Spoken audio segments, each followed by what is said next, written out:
Okay, good evening everyone. This is complex numbers exercise 1.3. Question number 1, sub question number 4. This question is altogether different from the other questions that we have solved. The reason being, while we go for amplitude, we get negative value of theta, which is not at all acceptable. Let us start with this answer. We are supposed to find modulus and amplitude. First of all, let us make this a true complex number, let us make it in a original complex number format. How to do it? We are going to multiply -3 to the inner two numbers 1 and -i. Let me show you how to do it. It's -3 into 1. -3 into 1 has to be -3. -3 into -i has to be plus i. Plus 3i. Plus 3i. So z is equal to -3 plus 3i. Alright. Comparing the given complex number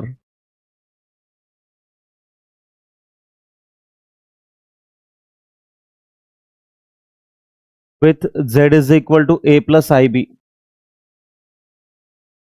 See, when you compare, you get the values of a and b, which are very simple.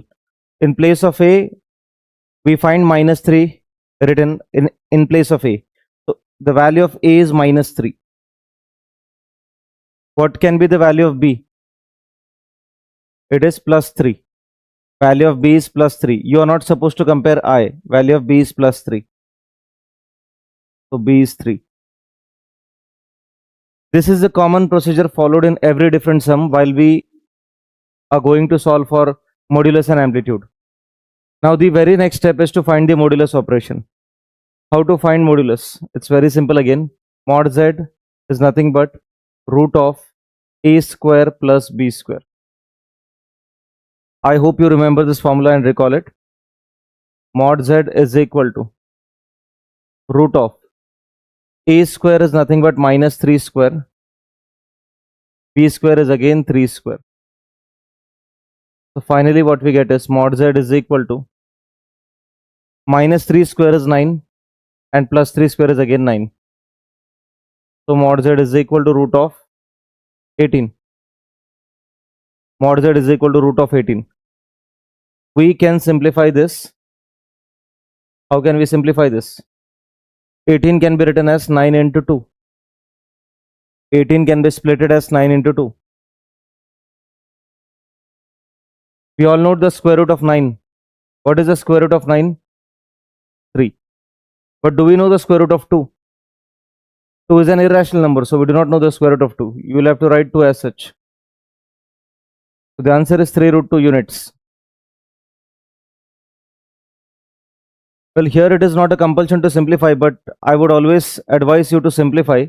Just because you are in 11th class, you are not studying in 8th or 9th class, the paper checker expects you to simplify it to the foremost level. Like if it is root 18 and if it is like if you are able to simplify it, you will have to do it. Had it been the case that here you would have got root 17. Now 17 cannot be further simplified. 17 ला तुम्ही पुढे simplify करू शकत नाही. You cannot, right? So जर होण्यासारखं असेल, if it is possible, go ahead. Although no marks are going to be deducted, तुम्हाला कुठलेही marks कट होणार नाही त्याच्यामध्ये, but simplify होत असेल तर नक्की करा. Okay. Up till here, I hope things are clear. Let us go for amplitude.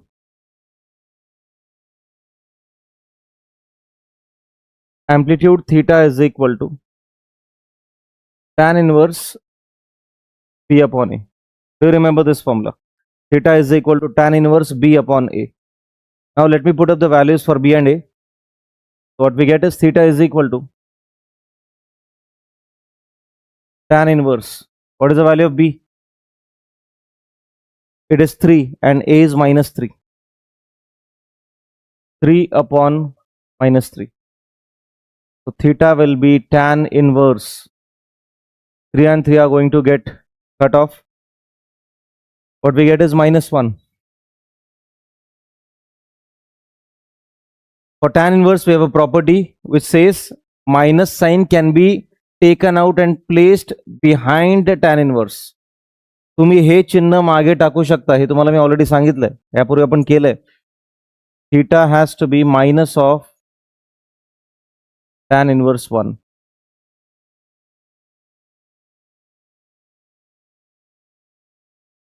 Okay और चलो अभी इसके आगे let's go a bit ahead. See, this is not the final answer. If you go and check the final answers, theta you can find it to be 3 pi by 4. You may check it for yourself. It is 3 pi by 4. It is not 1. The moral of the story is you're not supposed to stop here. You are supposed to continue from henceforth. Like यहाँ से आगे आपको बढ़ना पड़ेगा.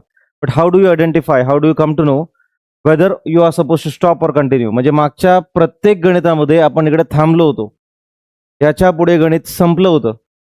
पण खरं या गणितामध्ये इथून सुरुवात झालेली आहे सॉल्व्ह करायला. या गणिताचं उत्तर जर तुम्ही असंच सोडलं तर 0 मार्क भेटतील. म्हणजे या पार्टचे मार्क नाही भेटणार तुम्हाला ॲम्प्लिट्यूडचे. त्याचं कारण काय सांगतो बघा. फार मोठं कारण आहे. मी आहात एवढ्या संख्येने उपस्थित ही चांगली गोष्ट आहे. नशीब चांगलं आहे तुमचं सगळ्यांचं असं पकडा. आता लक्षात घ्या.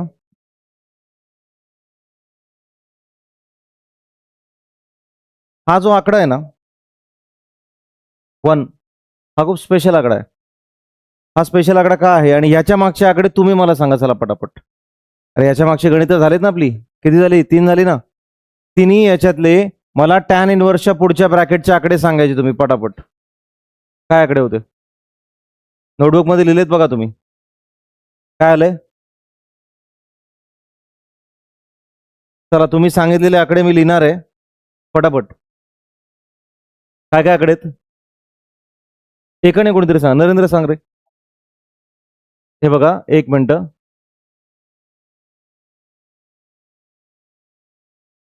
(5/7) पुढे इकडे मायनस आहे का? बरं ठीक आहे इकडे मायनस. हा अजून इथे पण मायनस वगैरे आहे का? नाही. ओके अजून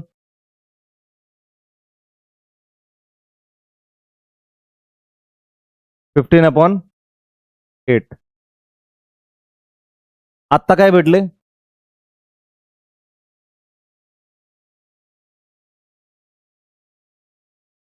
वन भेटले.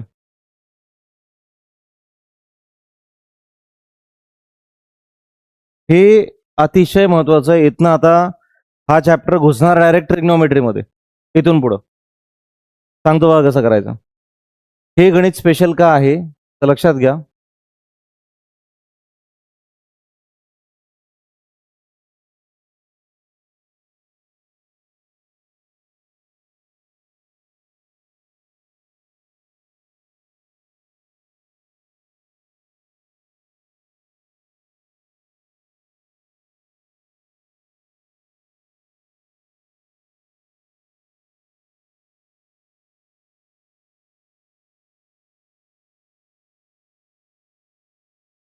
tan 0 ची किंमत काय येते? 0 डिग्री. 10वीचा नाही 9वीचा टेबल आहे. 9वीचा 9th स्टँडर्डला ट्रिग्नोमेट्री इंट्रोड्यूस झाले तुम्हाला. tan 0 0. tan 30, tan 45, tan 60, tan 90 not defined किंवा इन्फिनिटी.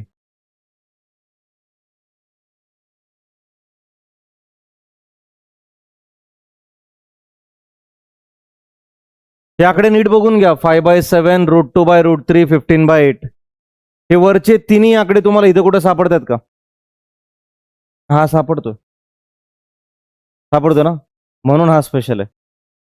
काय स्पेशल काय म्हणजे टॅनचा टेबल तुम्हाला पाठ पाहिजे. टॅनच्या टेबल मधला कुठला जर आकडा इकडे आला आणि जर का तो निगेटिव्ह आला इकडे इकडे जर निगेटिव्ह असेल तर समजायचं की याच्या पुढे भरपूर काय सॉल्व्ह करायचं. नक्की कळतं का मी काय म्हणतो? हे आकडे जे समोर आलेले आहेत हे यांच्यामध्ये कुठेही याचा उल्लेख नाहीये. आहे का बघा बरं? √2/√3 आहे का कुठे? नाहीये. 5/7 संबंध नाही. 15/8 आहे का? नाहीये. म्हणून आपण हे गणित इथं स्टॉप केलं. इथं स्टॉप का झालं? Because the numbers were not in the tan theta list. समजतंय नक्की? डाऊट आहे? पण जर का आकडा इथं सापडला 1/√3 सापडला, 1 सापडला, √3 सापडला आणि निगेटिव्ह साईन त्यातली सापडली, समजायचं की याच्या पुढे गणित सॉल्व्ह होणार आहे. अजून बरंच सॉल्व्ह होणार आहे. क्लिअर आहे एकदम? थोडं पुढे जाऊ आता नेमकं काय सॉल्व्ह होणार आहे बघा. आता काय काय सांगायचं हा प्रश्न पडलेला आहे. ठीक आहे, चला सुरुवात करूया. आपण पहिले बेसिक शिकूया ट्रिग्नॉमेट्रीचं थोडंसं.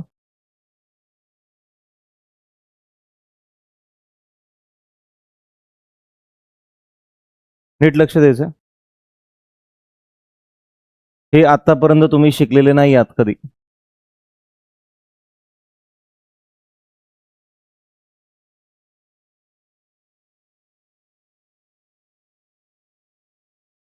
तुम्हाला सगळ्यांना माहिती आहे हे x Y axis Cartesian coordinate system आहे.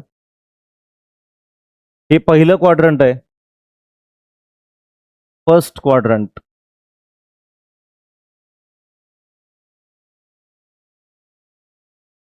Second quadrant. क्वाड्रंट म्हणजे हा एरिया अख्खा. Third quadrant.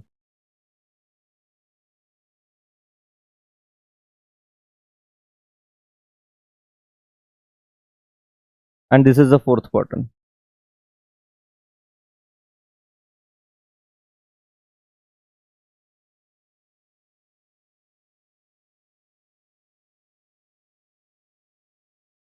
प्लीज कॉन्सन्ट्रेट, चांगलं लक्ष द्या. आता नियम आहे का काय, हा शॉर्टकट लक्षात ठेवायचा.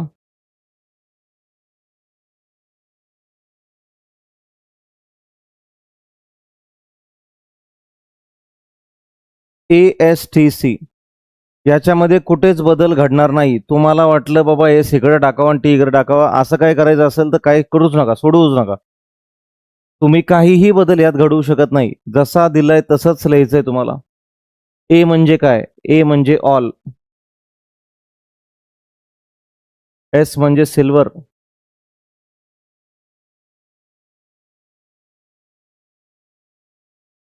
ऍक्च्युली इकडे नको टाकायला, साईडला टाकतो मी तुम्हाला. बघा,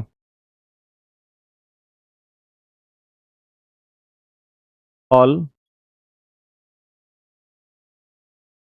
silver, tea cups. ASTC, all silver tea cups.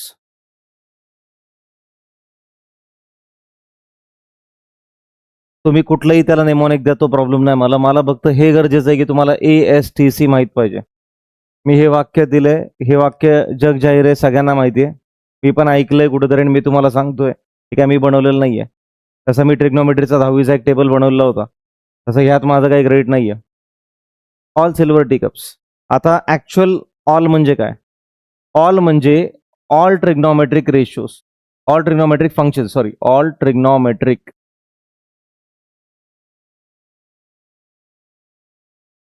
Functions. मित्रांनो, साइन थीटा एकूण किती आहेत बघा ना, sine cos tan sec cosec cot, किती आहेत, 6 आहेत ना. ट्रिग्नोमेट्रिक फंक्शन्स किती आहेत एकूण, 6. 6च्या 6 फंक्शन पहिल्या क्वाड्रंटमध्ये पॉझिटिव्ह असतात मित्रांनो. ऑलचा अर्थ काय, सगळेच्या सगळे positive. All trigonometric functions are positive.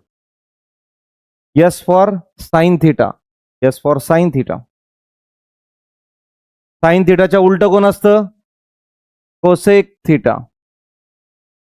Second quadrant मध्ये फक्त ही दोघच पॉझिटिव्ह असणार, बाकी सगळे निगेटिव्ह असणार. हा नियम लक्षात ठेवायचा.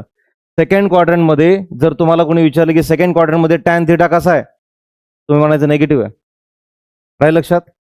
फक्त साइन आणि त्याचा उलटा कोण, कोसेक. उलटा म्हणजे रेसिप्रोकल, कोसेक.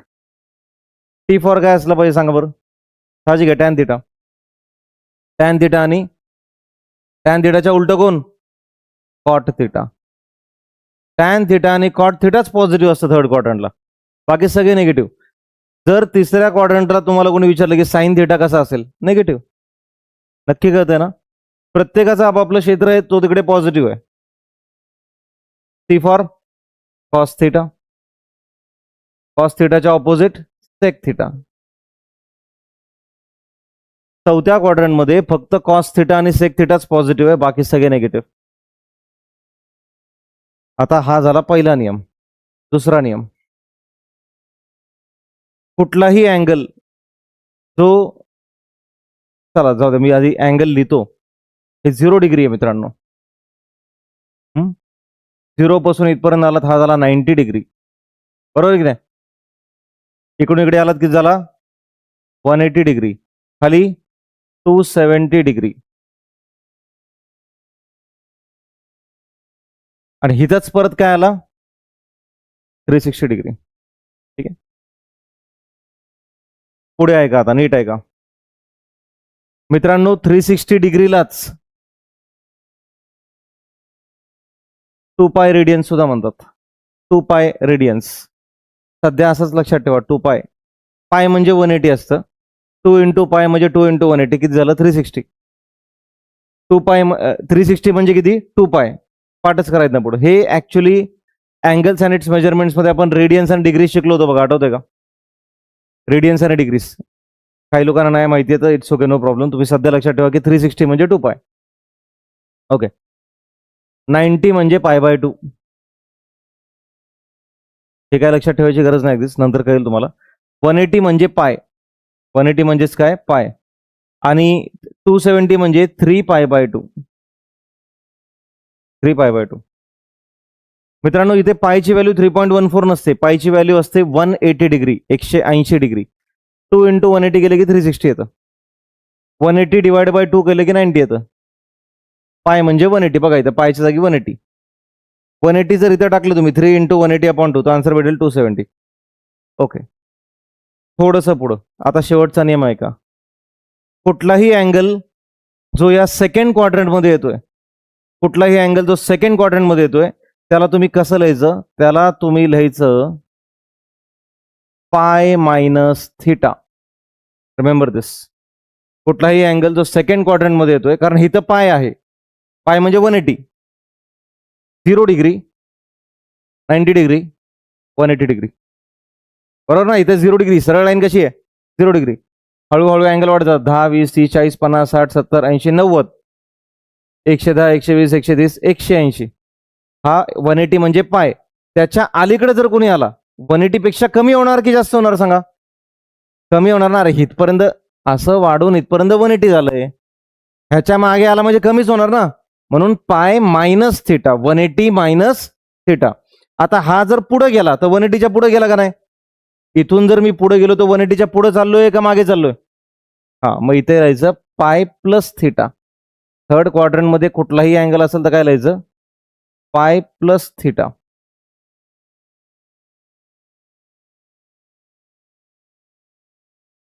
पाय प्लस थिटा.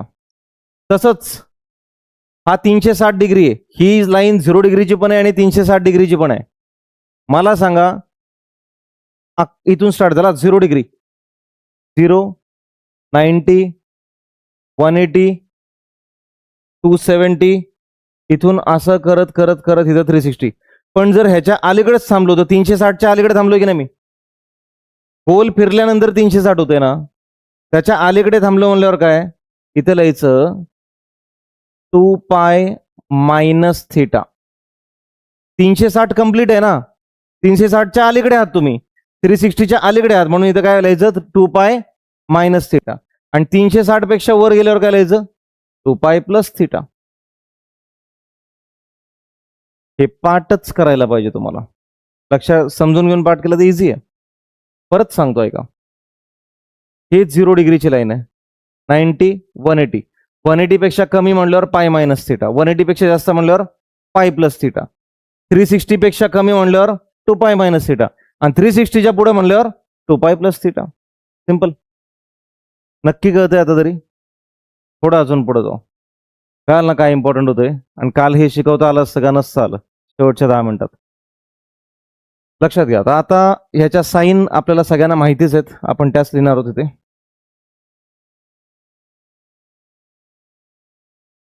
मित्रांनो तुम्हाला माहिती आहे एक्स ऍक्सिस ही पॉझिटिव्ह असते आणि वाय ऍक्सिस पण इकडे कशी असते पॉझिटिव्ह. प्लसचे नंबर असतात ना नंबर लाईनला इकडे पॉझिटिव्ह नंबर असतात की नसतात. ओके, मग ह्याचं साईन आहे प्लस प्लस, बरोबर ना. याचं चिन्ह कसं असतं एक्स ऍक्सिसचं, इथं इथं मायनसचे नंबर असतात, मात्र इकडे कसे असतात प्लस.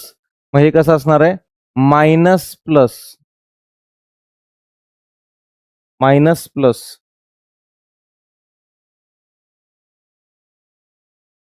इकडं, इकडे पण मायनस, इकडे पण मायनस, मायनस मायनस. ठीक आहे. X axis positive, Y axis negative. इथं काय येणार? Plus minus, plus minus. Clear एकदम?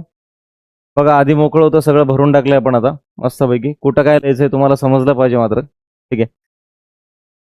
कुठली गोष्ट कोणाच्या बाजूला लिहायची असा काही नियम नाहीये, फक्त ते सुटसुटीतल्या मोठा डायग्राम ड्रॉ करायचा आहे, मग कळणार. आता ह्या सगळ्याचा आपल्या गणिताशी काय संबंध आहे लगेच कळेल तुम्हाला. आपण कुठं अडकलो होतो? Theta equal to minus tan inverse 1. हे का घडलं सगळं सांगा? एवढं सगळं घडलं नसतं. का घडलं? इथं कोण आला? 1. हा 1 कुठे आहे? या टॅन थिटाच्या पंक्तीमध्ये आहे, टेबलमध्ये आहे, म्हणून हे सगळं आपल्याला शिकावं लागलं. ठीक आहे, नाही तर काय गरज नव्हती. आतापर्यंत सगळं चांगलं चाललं होतं की नाही? मॉड्युलसचा फॉर्म्युला रन केला, एकदम मस्त चाललं होतं, सगळे आन्सर देत होते. पण आता इथनं थोडं टफ आहे. आता काय करायचं नीट बघा. हा टॅन इनवर्स मी परत इथे लिहितो. थिटा इज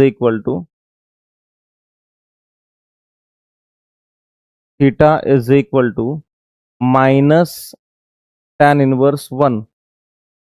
हा टॅन इनवर्स लक्षात घ्या, हा टॅन इनवर्स जेव्हा इकडे जातो ना तेव्हा तो टॅन बनतो, टॅन. फक्त टॅन, इनवर्स साईन निघून जाते. म्हणजे इथं काय मिळेल माहितीये का? टॅन इनवर्स इकडे गेल्यावर फक्त टॅन बनेल मित्रांनो, टॅन. आणि हा थिटा तर आहेच की, मायनस साईन तसंच पुढं आला 1. तुम्ही म्हणाल आधी पण तसंच होतं ना? आधी काय होतं? आधी नव्हतं यार, थिटा इकडे टॅन इनवर्सच करत होतो आपण. हे नक्की कळालं काय केलं मी परत सांग का? हे बघा सोपं आहे. टॅन इनवर्सला जर इकडे पाठवलं तर काय बनणार? तो टॅन बनणार. साइन इनवर्सचा काय बनतो? साइन. कॉस इनवर्सचा कॉस. टॅन इनवर्सला इकडे पाठवला बनला टॅन. लिहिणार तुम्ही टॅन थिटा. मायनसचा sine as it is, 1 as it is. कळतंय नक्की? डाऊट आहे? Okay. Tan theta is equal to minus of tan of 1 कुठे येतोय रे? 45 डिग्रीला, बरोबर ना? टॅन 45 गेलं की आन्सर काय येतं? 1. मग इथे मी टॅन 45 डिग्री टाकतो, बरोबर आहे का? बघा कोणाच्या जागी टाकलं रे? 1च्या जागी टाकलं. 1 म्हणजे टॅन 45. क्लिअर एकदम? 45 ला मी कसं लिहू शकतो नीट बघा. Tan theta is equal to minus tan π/4. मित्रांनो पाय म्हणजे 180 डिग्री. 180 ला जर 4 न डिवाइड केलं तर आन्सर किती येणार? 45. तुम्हाला बघता आता ही गोष्ट लक्षात ठेवावी लागेल, 45 म्हणजे π/4. ज्यांनी ऑलरेडी एक कोर्स अटेंड केलाय ब्रिज कोर्स त्यांना लक्षात आलं असेल π/4 कसं आलंय. ठीक आहे. रेडियन्स आणि तुम्हाला हे लक्षात आलं पाहिजे, मी केलं होतं ना स्टार्टिंगला. आपण अँगल्स आणि मेजरमेंट शिकलो की नाही शिकलो? डिग्री रेडियन्स शिकलो की नाही शिकलो आपण? 1 जून पासून पुढे नाही शिकलो आपण? थोडं तरी शिकलो असेल अँगल्स आणि रेडियन्स. हा घेतलं असेल तुम्ही, काय काय लेट जॉईन झालं सोडा ना. इथे तात्पुरतं लक्षात ठेवा, 45 म्हणजे काय लिहायचं? π/4. 45 म्हणजे π/4. पाय म्हणजे किती असतं? 180. 180 ला 4 न डिवाइड केले किती येतं? 45.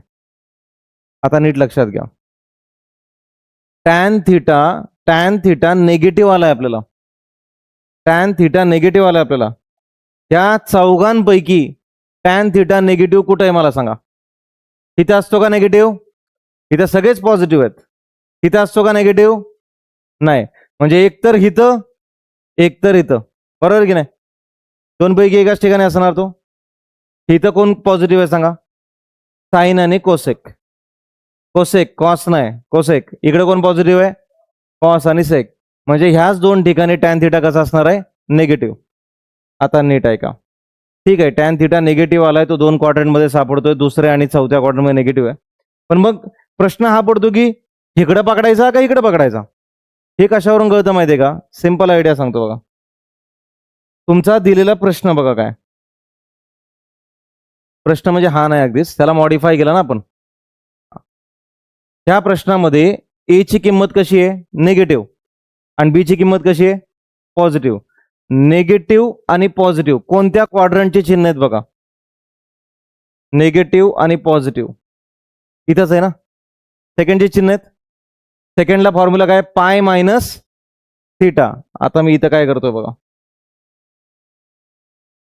मी इथे लिहिणार tan theta is equal to tan of pi minus theta ना. थिटा कोण आहे इथं? Pi by 4. Pi minus pi by 4. Negative sine काढून टाकायची. परत एकदा सांगतो नीट आहे का. आलोय आता आन्सरच्या एंडला आलो एकदम. हे बघा, टॅन थिटा निगेटिव्ह सापडला. निगेटिव्ह सापडला तर इकडे बघायचं यार, कुठं असतो निगेटिव्ह टॅन थिटा? इकडं आणि इकडं. मग हे क्वाड्रंट का हे क्वाड्रंट? कसं ठरणार? सिंपल आहे. प्रश्नाकडे जा परत. प्रश्न काय म्हणतोय बघा. प्रश्न म्हणतोय की पहिला ए निगेटिव्ह पाहिजे, म्हणजे एक्स निगेटिव्ह पाहिजे, वाय पॉझिटिव्ह पाहिजे. मायनस आणि प्लस कोणत्या क्वाड्रंटचं चिन्ह आहे बघा? मायनस आणि प्लस कोणत्या क्वाड्रंटचं चिन्ह आहे? सेकंड क्वाड्रंटचं. सेकंड क्वाड्रंटमध्ये काय दिलं इथे? पाय मायनस थिटा. पाय मायनस थिटा. पाय मायनस थिटा म्हटल्यावर ते वापरायचं कसं बघा? ते ह्याला कसं लिहायचं बघा? ओके, याला कसं लिहायचं नीट बघा. Tan theta is equal to tan लिहायचं, पाय मायनस थिटाच्या ऐवजी हा लिहायचा पाय बाय 4. मायनसचं चिन्ह काढून टाकायचं.